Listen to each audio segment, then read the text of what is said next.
नमस्कार दोस्तों, जय हिंद, वंदे मातरम। आप सभी का बहुत बहुत स्वागत है आपके अपने यूट्यूब चैनल एग्ज़ाम ट्रिकी में। दोस्तों, हम इस वीडियो में बात करने वाले हैं DEd special education intellectual disability के जो भी अभ्यर्थी, जो भी भाई बहन हमारे सेकेंड ईयर के हैं, इनके मोस्ट इंपॉर्टेंट टॉपिक्स की। यानी कि ये टॉपिक्स ऐसे हैं जो एक एक नंबर में आपको बहुत, यानी ये मान के चलिए कि आपके जो 6 पेपर्स हैं, लगभग सभी पेपर्स में ये टॉपिक्स आपको देखने को मिलेंगे। अगर आप प्रीवियस ईयर का पेपर उठाएंगे तो वहाँ पर भी आपको ये टॉपिक्स देखने को मिलेंगे। ये मान के चलिए, अगर आप इस वीडियो को देख रहे हैं तो दोस्तों 10 से 15 नंबर की गारंटी लेता हूँ। अगर आप इस वीडियो को अच्छे से देख रहे हैं और इसमें से जो क्वेश्चन आपको बताए जा रहे हैं, अगर आपने उनको तैयार कर लिए तो दोस्तों मास्टर वीडियो ये है। आपको यहाँ से 10 से 15 नंबर, हो सकता है कि 20 नंबर में भी आपको प्रश्न देखने को मिले, और कहाँ कहाँ से कैसे कैसे प्रश्न उठते हैं ये भी आपको इस वीडियो में बता दिया जाएगा। तो दोस्तों बने रहिएगा वीडियो के लास्ट तक। और चैनल पर यदि नए थे, अगर आप हमारी वीडियो को पहली बार देख रहे हैं तो चैनल को सब्सक्राइब कर लीजिएगा। और अगर वीडियो अच्छी लगे तो वीडियो को लाइक करने के बाद में अपने सभी मित्रों के पास में एक बार वीडियो को ज़रूर शेयर कर दीजिएगा, क्योंकि जितनी अधिक वीडियो चलते हैं, जितने अधिक मित्रों के पास, भाई बहनों के पास वीडियो पहुंचती है, उतना ही अच्छा होता है हमारे लिए भी। और दोस्तों जो जिस मकसद से वीडियो बनाई जा रही है, अगर उनके पास पहुंचती है तो सबसे अच्छा है। तो दोस्तों सबसे पहले हम बात कर लेते हैं कौन कौन से टॉपिक्स आपको देखने को मिलेंगे आपके पेपर में, सेकेंड ईयर के पेपर में। तो दोस्तों बताना चाहूँगा कि पहला जो टॉपिक है वो असेसमेंट टूल्स। आप लोगों ने सभी ने अपनी फाइल्स बनाई होंगी और उन फाइल्स में आप सभी ने टूल्स लगाए होंगे, आकलन करने वाले टूल्स, जो कि मानसिक मंदित बच्चों के लिए बहुत ही इंपॉर्टेंट होते हैं। आपने लगाया होगा बेसिक एमआर। इनकी सबकी आपको सबसे पहले मैं बताना, इनकी सबकी जो भी चीज़ें मैं आपको बता रहा हूँ, इनका सबका फुल फॉर्म आपको याद होना चाहिए। Behavioural assessment scale for intelligent children with mental retardation. आपका एक रिवीजन मैं करा दे रहा हूँ और कंफर्म है कि आपको ये क्वेश्चंस जो हैं वो फंसेंगे ही। इसको विकसित किसने किया? तो दोस्तों इसको रीता पेशावरिया जी ने इसको विकसित किया था। आप सभी को याद होगा, इसको रीता पेशावरिया जी ने विकसित किया था। और साथ ही साथ एस वेंकटेशन, अगर आपने नहीं लिखा है तो एक बार लिख लीजिएगा, एस वेंकटेशन जी ने इसको विकसित किया था। कहाँ विकसित किया गया? तो national institute for mentally handicap NIMH में इसको विकसित किया गया था 1992 ईस्वी में। और इसका रीप्रिंट आया 1994 और 2000 में। मोस्ट इंपॉर्टेंट है, 1992 ईस्वी में इसको विकसित किया गया, रीता पेशावरिया ने विकसित किया और एस वेंकटेशन जी ने इनके साथ में मदद की। दूसरा दोस्तों असेसमेंट टूल आपका आरंभ, आप सभी ने पढ़ा होगा। ये तो सब चीज़ें आपने फर्स्ट ईयर में ही पढ़ ली होंगी, लेकिन सेकेंड ईयर के लिए भी मोस्ट इंपॉर्टेंट आपके ये टूल्स हैं। आरंभ टूल में आपका क्या होगा? इसके अंतर्गत इसको विकसित कब किया गया? तो सन 2002 में इसको विकसित किया गया और यह भी आपका NIMH में ही विकसित किया गया। साथ ही साथ इसके लिए एज ग्रुप क्या थी? तो 3 से 6 वर्ष के बच्चों के लिए, एज ग्रुप के लिए बच्चों के लिए विकसित किया गया था। बेसिक एमआर के लिए किस एज ग्रुप के बच्चों के लिए बनाया गया आप सभी को पता होगा, और ज़रूर कमेंट करके बताइएगा।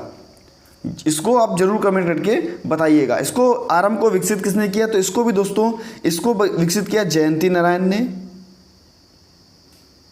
यहाँ पे लिखे दे रहा हूँ, जयंती नारायण।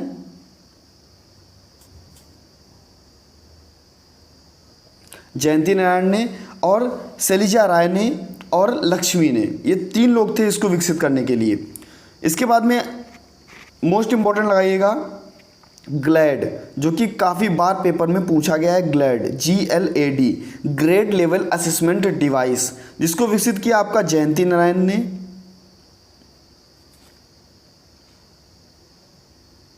जयंती नारायण ने विकसित किया और ये भी आपका NIMH में ही विकसित किया गया 1997 ईस्वी में। मोस्ट इंपॉर्टेंट है और याद जरूर कर लीजिएगा। इसके बाद में हम बात कर लेते हैं CARS की, यानी कि childhood autism rating scale. Childhood, इसकी फुल फॉर्म क्या होगी? Childhood autism rating scale. यह 1 से 3 वर्ष के बच्चों के लिए जो है वो विकसित किया गया। इसके बाद में थोड़ा सा बात कर लेते हैं PAT पर। यानी कि फोटो आर्टिकुलेशन टेस्ट, इसको कहाँ विकसित किया गया? AYJNISHD,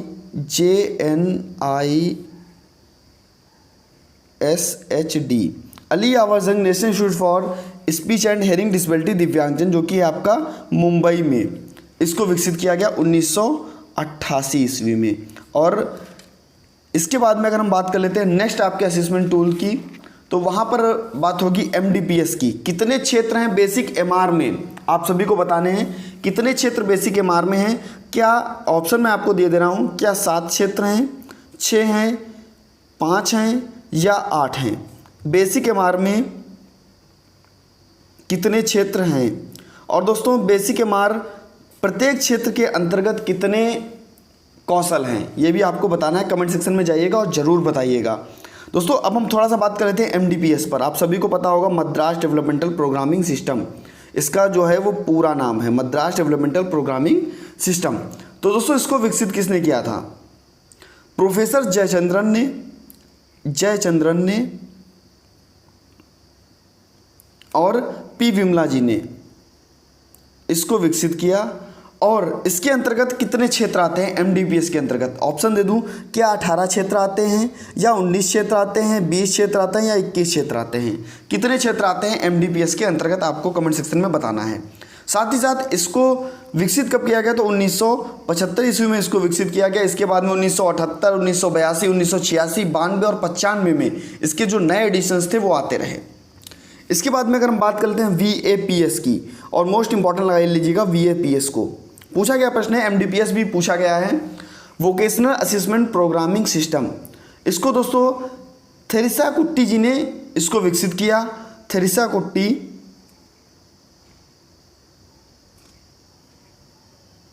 KUTTY,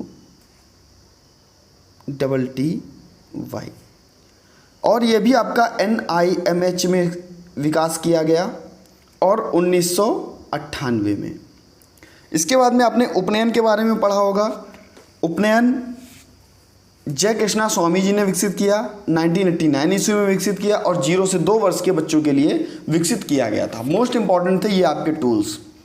इसके बाद में सभी संस्थान, और मैं बताना चाहूँगा कि संस्थान जितने भी हैं किस राज्य में स्थित हैं, चाहे वो आपका NIVH हो, जिसका नया नाम national institute for empowerment of persons with visual disability, ये आपका पूरा नाम इसका हो जाएगा। ये आपका देहरादून में स्थित है।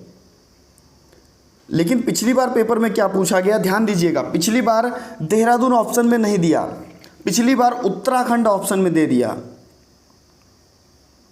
यानी कि किस राज्य में स्थित है ये आपसे पूछ लिया गया, किस जिले में स्थित है ये आपसे नहीं पूछा गया, किस राज्य में स्थित है ये आपसे पूछ लिया गया। तो दोस्तों आप सभी जो भी राष्ट्रीय संस्थान हैं, चाहे वो आपका NIEPVD हो, चाहे वो आपका AYJNHH हो, या नया नाम जो आपका है AYJNHSD, दोस्तों अली यावर जंग national institute for speech and hearing disability दिव्यांगजन विकसित कब किया गया? 1983 में। और इसको विकसित किया, मतलब जो सॉरी दोस्तों इसको स्थापित कब किया गया? तो 1983 में। और या कहाँ स्थापित किया गया? तो मुंबई में। और मुंबई कहाँ पड़ता है, किस राज्य में पड़ता है, ये आपको कमेंट सेक्शन में बताना है। पिछली बार 5 नंबर में यही सभी राष्ट्रीय संस्थान पूछे गए और किस राज्य में विकसित हैं ये पूछ लिया गया था। तो दोस्तों जो आपका देहरादून का राष्ट्रीय संस्थान था national institute for empowerment of person with visual disability, तो दोस्तों यह स्थापित किया गया था 1979 में, NIVH। और इसके बाद में अगर हम बात कर लेते हैं दोस्तों, मोस्ट इंपॉर्टेंट है आपका NIMH, नया नाम NIEPID। आप सभी को पता होगा कि national institute for empowerment of person with intellectual disability, जो कि आपका सिकंदराबाद में और 1984 में। सिकंदराबाद कहाँ पड़ता है आप सभी को बताना है, कि सिकंदराबाद जो है वो किस राज्य में पड़ता है, ये आपको सभी को बताना है, सिकंदराबाद, क्योंकि पूछा गया प्रश्न है। इसके बाद में अगर हम बात कर लेते हैं NIOH,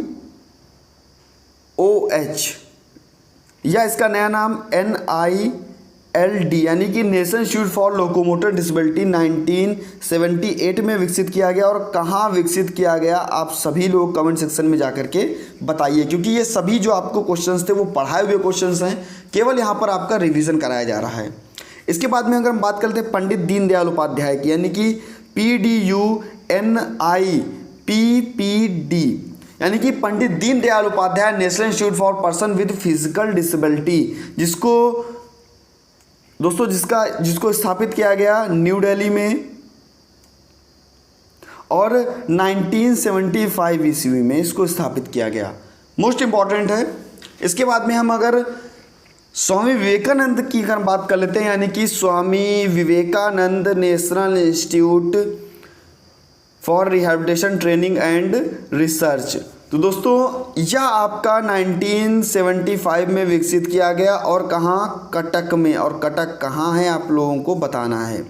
तो दोस्तों स्वामी विवेकानंद, इसका पुराना नाम क्या था, national institute for rehabilitation and training and research, दोस्तों यह पुराना नाम था। इसके बाद में हम बात करते हैं निपमेट की, जो कि आपका पेपर कंडक्ट कराता है, जितने भी आईडी के स्टूडेंट्स हैं इसका पेपर कौन कंडक्ट कराता है, निपमेट NIEPMD, यानी कि national institute for empowerment of person with multiple disability, दिव्यांगजन, जो कि 2005 में विकसित किया गया और चेन्नई में इसको विकसित किया गया। तो दोस्तों आगे बढ़ते हैं। आपका जो इसके बाद में जो राष्ट्रीय संस्थान होगा ISLRTC, यानी कि Indian sign language research and training centre, दोस्तों यह आपका भी है न्यू दिल्ली में, और दोस्तों यह आपका 2015 में इसका विकास किया गया। साथ ही साथ एलिम्को, मोस्ट इंपॉर्टेंट, जहाँ पर आर्टिफिशियल लिम्स बनाए जाते हैं, तो दोस्तों यह आपका विकसित किया गया कानपुर में, और इसकी स्थापना जो की गई थी यह आपका 1972 ईस्वी में। इसके बाद में यह चालू कब से हुआ, यानी कि आर्टिफिशियल लिम्स बनना कब से स्टार्ट हुए, तो वह बनना स्टार्ट हुए 1976 ईस्वी से। मोस्ट इंपॉर्टेंट थे आपके ये सभी चीज़ें। इसके बाद में आपने एक्ट्स सभी पढ़े होंगे, यानी कि भारतीय पुनर्वास परिषद, यानी कि RCI आपने पढ़ा होगा, इसका स्थापना 1992 ईस्वी में की गई। इसके अंतर्गत 4 दिव्यांगताओं का वर्णन किया गया, विजुअल इम्पेयरमेंट, हेयरिंग हैंडीकैप, यानी कि आपका श्रवण विकलांगता, इसके बाद में गतिशील अक्षमता से पीड़ित, और इसके बाद में आपका मानसिक मंदता से पीड़ित। 4 आपको यहाँ पर बताए गए आपके इस अधिनियम के अनुसार। इसके बाद में दोस्तों आपका PWD, यानी कि पर्सन विद डिसेबिलिटी, जहां पर समान अवसर, अधिकारों का संरक्षण और पूर्ण भागीदारी 1995 की जब बात की गई, तो यहां पर दोस्तों person with disability, equal opportunity, protection of right and full participation 1995, sorry दोस्तों। उसके बाद में यहाँ पर 7 प्रकार की दिव्यांगताओं की बात की गई, जिसमें से पहली दिव्यांगता आपकी कौन सी थी, ब्लाइंडनेस, यानी कि पूर्ण दृष्टिहीनता, लो विजन, अल्पदृष्टि जिसको हम बोलते हैं, हेयरिंग, यानी कि आपका श्रवण बाधित, उसके बाद में आपका गतिशील अक्षमता यानी कि लोकोमोटर डिसेबिलिटी, उसके बाद में लेप्रोसी कर्व्ड जो कि कुष्ठ रोग, उसके बाद में मेंटल रिटार्डेशन, उसके बाद में मेंटल इलनेस यानी कि मानसिक मंदता और मानसिक रुग्णता। पिछली बार एक क्वेश्चन पूछा गया था, वो पूछा गया था 1999 वाले एक्ट से, और क्या पूछा गया था अभी मैं बताऊंगा आपको। राष्ट्रीय न्यास अधिनियम यानी कि NTA एक्ट, जहां पर 4 प्रकार की दिव्यांगताओं की चर्चा की गई, प्रमस्तिष्कीय पक्षाघात, स्वलीनता, मानसिक मंदता और बहुविकलांगता, जो कि 1999 में यह एक्ट आया। और इस एक्ट में कुछ आपके क्या कहे जाते हैं कि ये चलाए गए योजनाएं, राष्ट्रीय न्यास अधिनियम में कुछ योजनाएं चलाई गई थी। और योजनाएं कौन कौन सी थी, पेपर में पूछा गया प्रश्न है। एक आपकी आकांक्षा योजना थी, पिछली बार पूछा गया था प्रश्न, आकांक्षा योजना थी। उसके बाद में एक आपकी ज्ञान प्रभा योजना थी, और इसके बाद में एक समर्थ योजना थी। ये योजनाएं चलाई गई थी आपके राष्ट्रीय न्यास अधिनियम के अंतर्गत। और मोस्ट इंपॉर्टेंट क्वेश्चन है आपका, साथ ही साथ विश्व विकलांग दिवस कब मनाया जाता है, आप सभी जब अपने कॉलेज में पढ़ते थे तब 3 दिसंबर का दिन आता था और 3 दिसंबर के दिन आपका विश्व विकलांग दिवस मनाया जाता था। इसके बाद में अगर हम बात कर लेते हैं दोस्तों WHO की बात कर लेते हैं तो दोस्तों यह 1948 में इसको दोस्तों इसका स्थापित किया गया और जेनेवा स्विट्ज़रलैंड में इसको स्थापित किया गया, तो मोस्ट इम्पॉर्टेंट लगा लीजिएगा। इसके बाद में अगर हम बात कर लेते हैं दोस्तों कि RTE एक्ट यानी कि शिक्षा का अधिकार अधिनियम, RTE एक्ट, पिछली बार यहाँ से एक क्वेश्चन पूछा गया था 2009। दोस्तों इसको 2009 में इस पर हस्ताक्षर किए गए, लेकिन 1 अप्रैल 2010 से इसको लागू किया गया पूरे भारतवर्ष में। तो दोस्तों दोस्तों आपका RTE एक्ट यानी कि राइट टू एजुकेशन एक्ट, जहाँ पर फ्री एंड कंपलसरी एजुकेशन की बात की गई, यानी कि आपकी फ्री एजुकेशन यानी कि मुफ्त शिक्षा और कंपलसरी शिक्षा यानी कि मुफ्त एवं अनिवार्य शिक्षा की बात की गई। इसके बाद में अगर हम बात कर लेते हैं दोस्तों आपके RPWD एक्ट पर, अगर हम बात कर लेते हैं RPWD एक्ट, तो दोस्तों यह भी आपसे पेपर में काफ़ी बार पूछा गया और 2016, आप सभी को पता है इसके अंतर्गत 21 दिव्यांगताएं आपको देखने को मिलती हैं। और एक प्रश्न बहुत बार पूछा जाता है कि चोट लगने पर अधिक रक्तस्राव होता है, तो यहाँ पर आपने पढ़ा होगा, जितनी भी 21 दिव्यांगताएं पढ़ी होंगी वहाँ पर हीमोफीलिया भी दिया गया होगा। तो दोस्तों चोट लगने पर जब रक्तस्राव अधिक होता है तो वहाँ पर हीमोफीलिया होता है। यह बात की गई होगी एसिड अटैक विक्टिम की, यानी कि जो व्यक्ति पीड़ित हैं किससे, एसिड से यानी कि अम्ल से, और जिनके मान लो मुँह पे या चेहरे पे या हाथ पे अम्ल डाल दिया गया, एसिड डाल दिया गया, तो उससे पीड़ित व्यक्ति, तो यहाँ पर RPWD एक्ट में ही वो लोग आते हैं। तो दोस्तों ये आपका मोस्ट इम्पॉर्टेंट है। और इसके बाद में ADHD यानी कि attention deficit hyper active disorder, ये आपका बहुत ही इंपॉर्टेंट है। इसके बाद में एक बार पूछा गया था कि भारतीय लुनासी एक्ट यानी कि इंडियन लुनासी एक्ट, तो दोस्तों इंडियन लुनासी एक्ट के बारे में अगर बात करें तो 1912 में इसको विकसित किया गया था, ये एक्ट आया था। उसके बाद में अगर हम बात कर लेते हैं थोड़ा सा, तो मेंटल हेल्थ एक्ट की अगर हम बात कर लेते हैं MHA की, तो यह आया आपका 1987 ईस्वी में। सभी प्रश्न जो हैं वो पूछे गए हैं। इसके बाद में अगर हम बात कर लेते हैं दोस्तों आपके 1-2 क्वेश्चंस और, उसके बाद में आपका जो ये वीडियो है वो समाप्त हो जाएगा। मोस्ट इंपॉर्टेंट लगा लीजिएगा SSA यानी कि सर्व शिक्षा अभियान, आप लोग जरूर पढ़ लीजिएगा, ये काफ़ी बार पेपर में आपसे पूछा गया है। और मोनोप्लेजिया भी आपसे पूछ सकता है क्योंकि आपने पिछली बार पढ़ा होगा। साथ ही साथ आपसे एक क्वेश्चन ये भी पूछ सकता है कि RPWD एक्ट में दिव्यांगता नहीं है, जहां पर आपको 3 दिव्यांगताएं RPWD एक्ट की दे देगा। और सबसे ज़्यादा पूछता है कि तेजाब हमला पीड़ित, तो आप सभी को पता है कि तेजाब हमला पीड़ित 2016 के एक्ट में आया, यानी कि RPWD एक्ट में पूछा गया था। और PWD एक्ट में 7 दिव्यांगताएँ थी, RPWD एक्ट में 21 दिव्यांगताएँ थी। ये बहुत ही इंपॉर्टेंट है और ज़रूर याद रखिएगा। बौद्धिक अक्षमता, इसके बारे में आप लोग ज़रूर पढ़ लीजिएगा। IQ लेवल जो था माइल्ड मॉडरेट सीवियर प्रोफाउंड का, ये जरूर याद कर लीजिएगा। और औपचारिक और अनौपचारिक शिक्षा, साथ ही साथ RPWD एक्ट की में कितने परसेंट दिव्यांगता का आरक्षण, तो 4%। पिछली बार प्रश्न पूछा गया और PWD में आपका 3% आरक्षण था। तो इस प्रकार से आपके दोस्तों आज का जो वीडियो ये समाप्त होता है।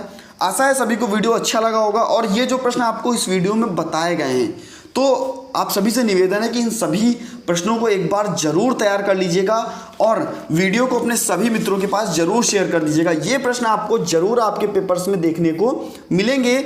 10 से 15 नंबर की वीडियो आपको यहीं से देखने को मिलेंगे पेपर्स में। तो दोस्तों मिलता हूँ नेक्स्ट वीडियो में कुछ नई जानकारी के साथ, कुछ नए प्रश्नों के साथ। बने रहिएगा हमारे साथ। धन्यवाद।